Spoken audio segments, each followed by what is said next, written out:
The red notice: I recently did something no police chief should ever have to do. I let two men in fake uniforms cuff me on my own porch, while the HOA president stood there grinning, like she had just conquered Rome. And their excuse? They claimed I was in violation of community bylaws. But the truth is, the only thing tested that day wasn't my lawn, my trash bins, or my patience, it was their arrogance. Stick around, because you won't believe how far this little game went. And before we dive in, don't forget to hit like, subscribe, and turn on notifications so you don't miss the rest of this insane saga. It all started like this. I stood in the middle of my new living room, the smell of fresh paint still clinging to the air like a promise. The house was quiet. No radios, no dispatch chatter, no late-night phone calls dragging me back into the field. Just silence. Boxers sat stacked in every corner like cardboard mountains waiting to be conquered. One box read kitchen. Another said old file. That one made me smile. My late wife had written it. She always joked about torching the stacks of commendations and reports I had accumulated over 20 years on the Force 15 in SWAT. The last 5 as chief of police. This house wasn't just wood and brick. It was the reward for surviving a career most men never finish in one piece. It was supposed to be peace. My grandfather used to say, a man's home is his castle. And he always added, the best castles have quiet neighbors. That's why I chose this street. Big oaks, manicured lawns, and a kind of stillness you only hear when sirens are far away. For 3 weeks, it was perfect. I unpacked. I built a workshop in the garage. I met neighbors. There was Duke across the street, always with a leaf blower in hand and a booming laugh. A young family down the block brought me cookies as a welcome gift. People waved when I walked to the mailbox. The kind of normal life most cops only dream about. For the first time in years, I slept through the night. And then came the first red notice. It was tucked neatly under the wiper blade of my pickup truck. Bright, angry paper with bold black letters, screaming violation notice. According to this sheet, my lawn was 1/4 of an inch too high. I looked at my grass. It looked fine. I looked at my neighbor's lawn. It looked exactly the same. But the notice said I owed $50. The signature at the bottom read, Karen Van Fleet, President, Oak Street Homeowners Association. I folded it, slid it into my pocket, and told myself to ignore it. Mistake number 1. The next day, there were 2 more red sheets. One for the lawn again. Another for my trash can being visible 3 hours past pickup time. $75 this time. My total was now $125. The wording had escalated: immediate compliance required. Further action pending. That's when the old familiar feeling crept into my chest. The same one I used to get walking into a schoolyard where a bully had been cornering the weak kids. Not rage. Not yet. Something colder. The sense that a line had been crossed and it was now my duty to restore order. I saw her for the first time that evening. A sharp-faced woman walking a yapping dog, clipboard in hand. She paused in front of my yard, scribbled something down, then looked directly at me. No smile. No wave. Just that smug, queen of a block expression. That was Karen Van Fleet, my HOA president. And right then, I knew, this wasn't about grass or garbage. This was about power. Fake, paper-thin, power, but dangerous all the same. My street no longer felt peaceful. It felt like occupied territory. I could have marched over and confronted her. I could have told her she had no right. But bullies don't learn that way. You don't just push back. You dismantle them with the truth. So the next morning, instead of heading to the station, I went downtown. The county clerk's office smelled like old files and marble dust. A woman behind the counter typed my request into her computer. Incorporation papers for the Oak Street HOA. She tried once, twice, a third time. Nothing. No record of an HOA in that subdivision. No covenants ever filed. In the eyes of the county, the Oak Street Homeowners Association didn't exist. That red paper wasn't authority. It was a prop. A fraud. She handed me 2 certified letters confirming the search results. Official letterhead. Raised seal. $25 a piece. Heavy little weapons made of truth. I could have stopped there. I could have knocked on Karen's door and shoved the letter in her face. But that would only cut the weed at the stem. She'd just grow back under another name. I needed to dig up the roots, which meant one thing. I had to let her keep playing. I had to let her believe she was winning. So I went home and unpacked a very different kind of box. Not kitchenware, not books, equipment, cameras, discreet and silent. A button microphone sewn into a shirt. A black ring on my hand that doubled as a panic signal, wired straight to my most trusted lieutenant. Danny Reyes. My house became an observation post. My yard became bait. And the trap was set.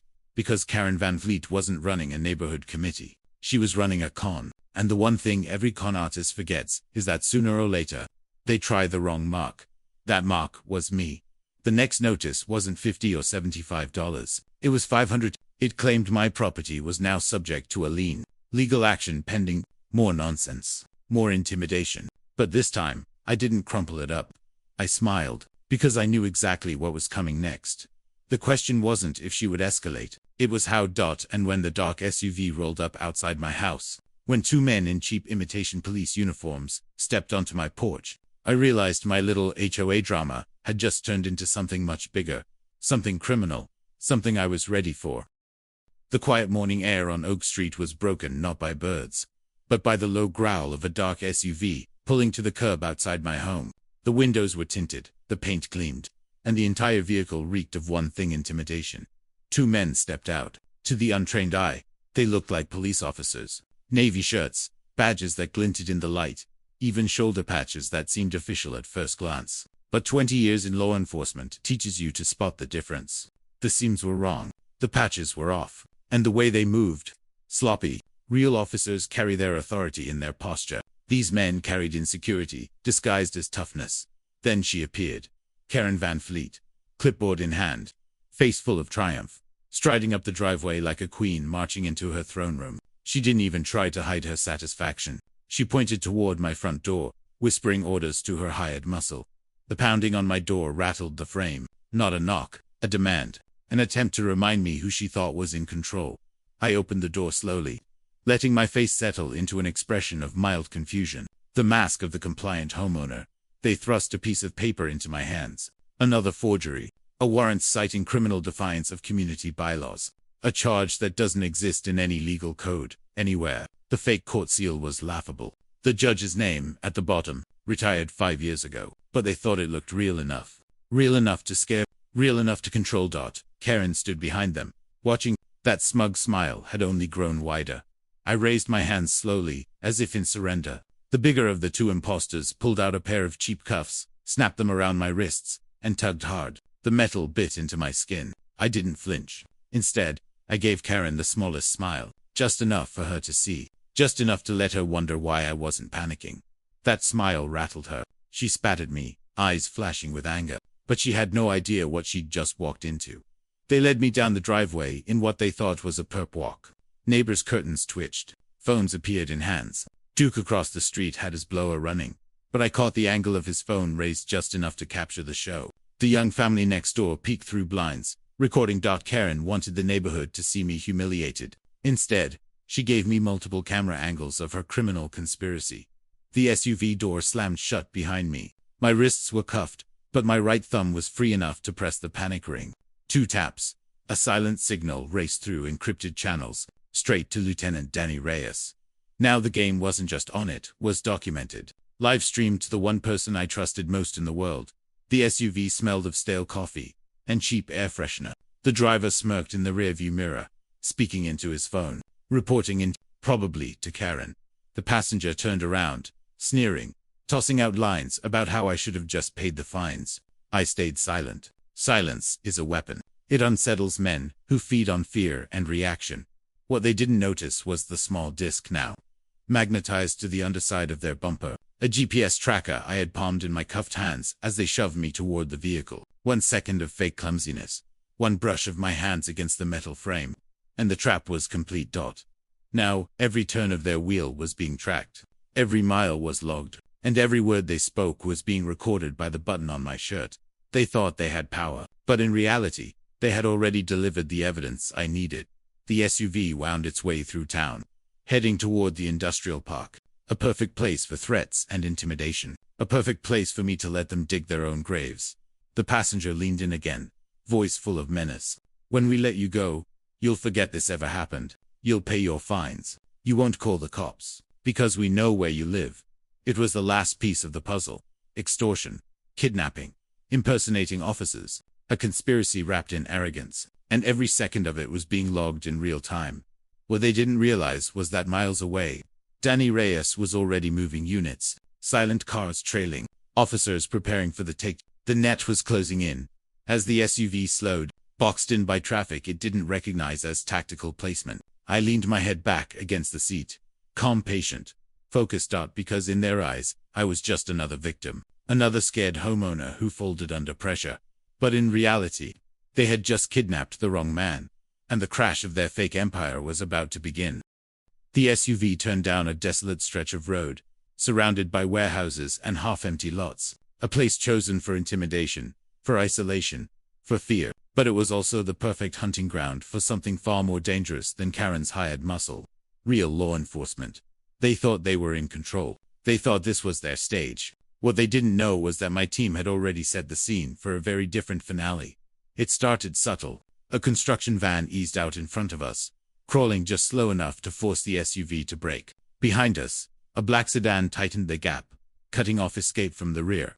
To the left, a dark pickup slid smoothly into position. To anyone else, it was traffic. To me, it was precision. I knew that pickup. Boone was behind the wheel, calm, ready. The trap had sprung. The construction van braked hard, tires screeching. Our SUV jolted violently, the driver cursing. The black sedan behind closed the space, pinning us in. Boone's truck slid tighter, locking our lane. In less than 3 seconds, the SUV was frozen, nowhere to go. And then the doors around us exploded open. Tactical gear, real weapons, real cops. They moved with the practiced speed and efficiency of men and women who had lived through the worst nights this city had to offer. Their voices boomed commands that rolled over the imposters like a tidal wave. Police, hands on the dash. Do it now. The driver's hands shook as they rose to the dashboard. The passenger went pale, his eyes darting like a trapped animal. Their cheap uniforms had bought them confidence. But confidence dissolves quickly when faced with the unmistakable reality of the law. The back door ripped open. A young officer stood there, steady eyes meeting mine. He freed me from the flimsy cuffs. Real steel, replacing cheap toys in an instant. I stepped out of the SUV, breathing in the charged air of a controlled felony stop. I wasn't a victim anymore. I was back where I belonged, directing the scene. The 2 fake officers were dragged from the vehicle, pressed against the hood, their faces plastered in panic. The passenger babbled excuses, words tumbling out like coins from a broken slot machine. The driver stayed silent, jaw clenched. But the silence didn't mask the fear in his eyes. Boone found their weapons. One a cheap airsoft pistol dressed up to look lethal. The other, a real 9mm with the serial number filed off. That single detail shifted the entire weight of the case. We were no longer just looking at impersonation and extortion. We were staring at federal firearms charges hard time. No plea deal, strong enough to erase it. While the suspects were processed, my attention shifted to the SUV itself. Criminals always leave traces in their vehicles, and this one was no different. The glove compartment opened to reveal a neat stack of red violation notices, identical to the ones Karen had plastered across my property. Blank spaces waited for names, dates, and amounts. Underneath sat a binder, hand-drawn maps of neighborhoods, certain homes circled in red. Targets. Victims. Under the back seat, a lockbox yielded to a pry bar. Inside were fake badges, wads of cash wrapped with sticky notes, naming addresses, and a cheap burner phone. The phone was gold. It would hold texts, calls, GPS dated, the digital fingerprints that could connect every thread back to the mastermind. And we all knew who that was. As techs began pulling data, Boone lifted a small ring of keys from the sun visor. One bore the stamped brass tag of a local self-storage facility, a unit number scratched into the metal. That was the vault, the place where Karen kept the real machinery of her scam. But before we raided that unit, I leaned into the back of one patrol car, where the driver sat cuffed, sweat streaking down his face. I laid it out plainly: impersonation, kidnapping, extortion, and now an unregistered firearm. Decades behind bars, unless he talked. Then I repeated the same speech to his partner. The seed was planted, each man thinking the other would flip first. Divide and conquer. Time would do the rest. Meanwhile, Danny Reyes arrived, calm as always.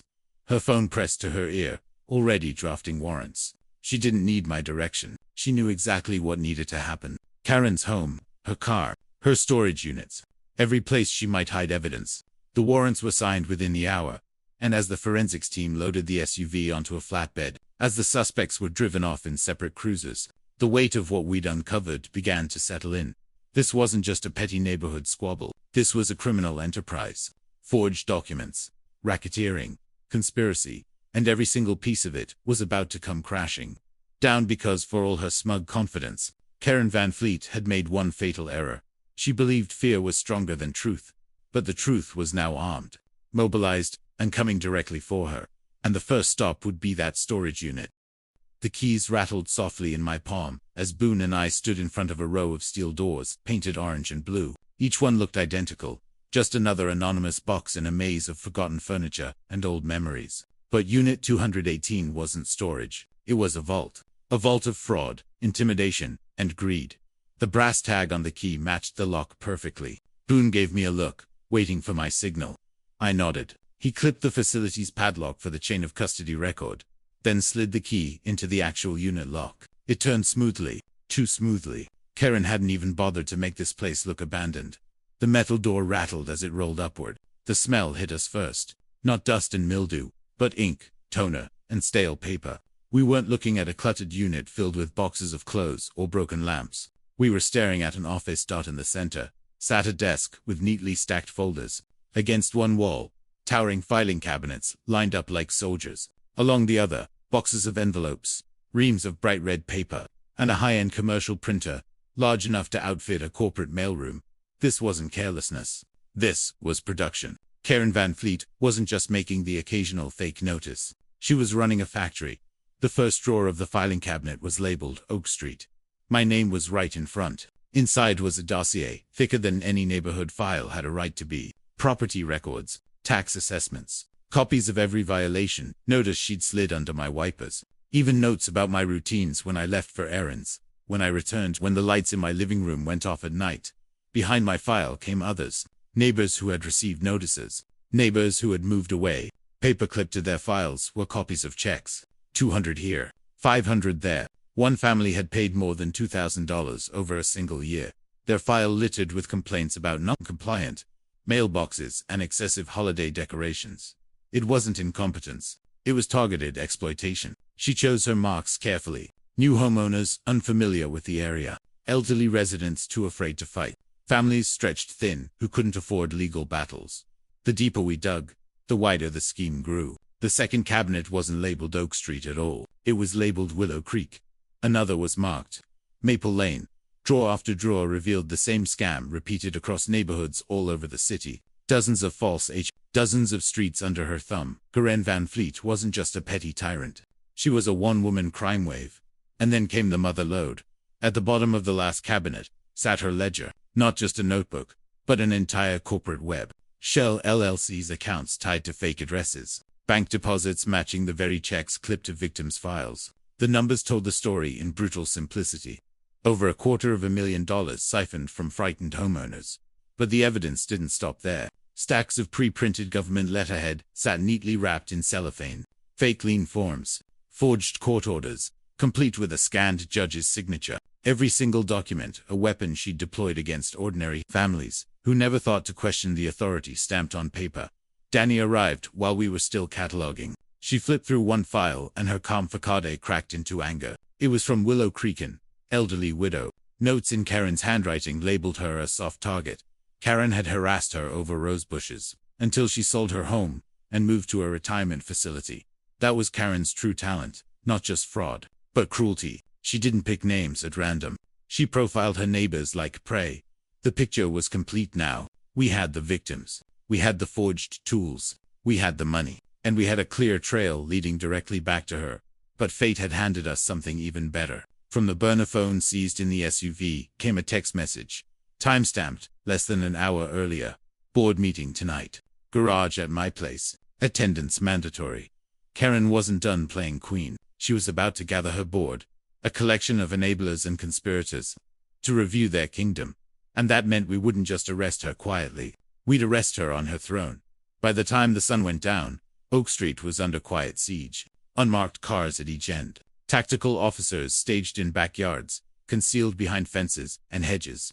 My command post sat in Duke's living room, his television blaring a football game loud enough to mask the sound of radios. Through a directional mic, I could hear voices from Karen's garage, her tone sharp, commanding, furious. She was already berating her board for failures and disrespect. She still believed she was untouchable. She had no idea the circle was closing. The unit had given us her crimes. The phone had given us her location. And her arrogance had given us the perfect stage to end this story. It was time to knock on the Queen's castle and tear it down brick by brick. The neighborhood was quiet that night, but not with the peace I had hoped for when I bought this house. This was the silence of a storm gathering. Every oak tree, every shadowed lawn concealed officers in plain clothes, staged and ready.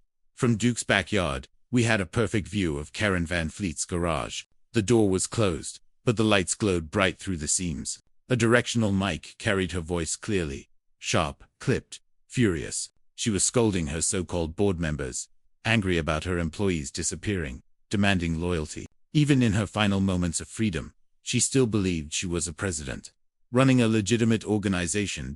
In her mind, she wasn't committing fraud, she was ruling. Danny's calm voice crackled in my earpiece. Units were in place, exits covered, warrants signed. All that remained was the signal. I looked at my team Boone, and 3 other steady hands and calm eyes. These weren't just officers. They were professionals who knew how to end chaos before it spilled into something worse. I gave the nod. We moved like shadows across the lawn. The side door of the garage was unlocked, arrogance written in the oversight. My hand rested on the knob. Inside, Karen's voice rose, barking about betrayal, about examples being made. I didn't wait for her to finish. The door flew open. Our voices thundered in unison. Police. Nobody moved. The scene froze. Karen stood at a makeshift podium, clipboard in hand like a scepter. Her 2 board members sat at a folding table, their eyes wide with shock. For a second time, held still confusion, disbelief, then panic. Karen's face changed the fastest. Confusion twisted into outrage, then crumbled into the raw terror of recognition. The Queen had just discovered the castle. Walls were made of paper. Her board surrendered instantly, hands raised. But Karen was a cornered animal. She shrieked, shoving the podium to the floor, bolting toward the interior door that led to her house.